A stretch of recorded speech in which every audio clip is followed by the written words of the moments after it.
क्या आपने कभी सोचा है कि हमारे जो घरों में श्रीमद् भगवत गीता होती है, उसको लाल कपड़े में बांधकर लपेट के रख दिया जाता है।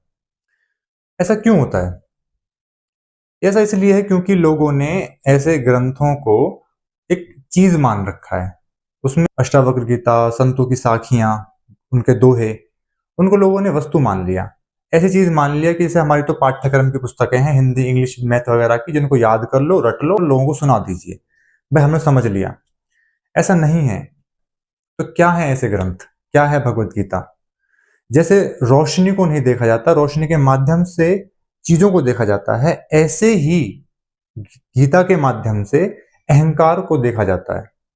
लेकिन हम क्या करते हैं, उसको वस्तु मान लेते हैं। हम सोचते हैं हमने गीता को समझ लिया। नहीं, आप भगवत गीता नहीं समझ सकते हैं। आप भगवत गीता के माध्यम से अपनी जिंदगी को समझ सकते हैं, और वास्तव में ऐसा होना भी चाहिए। तभी जाके हमें कुछ फायदा होता है, तभी जाके हमारी जिंदगी बदलती है। लेकिन अहंकार है, हमारे अंदर अहंकार है जो इस रोशनी से बचना चाहता है, और इसी कारण से फिर हम मान्यताओं और जो ढोंगी पाखंडी बाबा होते हैं उनकी बातों में आ जाते हैं। उन्होंने जैसा बताया वो बात अलग है, लेकिन हमने ऐसा माना क्यों? ये सवाल होना चाहिए।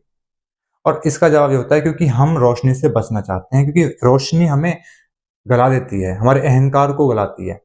इसलिए फिर हम इनको बस दूर रखते हैं, और फिर कहानियों में और मान्यताओं में चल देते हैं। कभी भी उनको ऐसे ना पढ़ें कि हमें इनको रटना है, इनके श्लोक याद करने हैं, उनको दोहों को रट लेना है, फिर सुना देना है, नहीं। जिसको आप देखें कि बहुत रट के आया हुआ है, कंठस्थ याद है, कोई बड़ी बात नहीं है।